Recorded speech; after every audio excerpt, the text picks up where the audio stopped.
guy that is more than business. You're active in your community. So what's important to you? I know you're a big Second Amendment person, Very right? much so. Yeah, and as am I. And I think so. How does that? How are you active in that community? And some you have the Guns and Tacos. Right. So what's the heart behind it? So, going back to the financial crisis that we discussed, was never into guns growing up. My dad had, the typical revolver that was in the sock drawer in the Yep. dresser. Never had gun culture in my house or anything of that nature.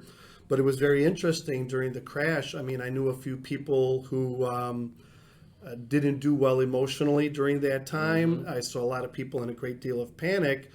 And it just occurred to me that this might be something that I might want to learn about. And then I acquired my first firearm, and then another, and then it became a interesting passion. So I don't just have all kinds of stuff. I have a lot of historical guns as well.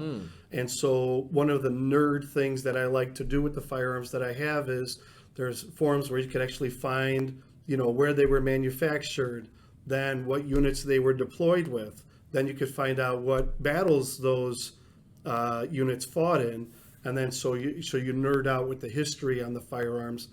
But all So this, where these guns actually were, where they were fired, where what they they were used were- for, maybe even by who. right, exactly. So that's kind of a little nerd rabbit hole that Yeah. I've enjoyed going down That's with great. those.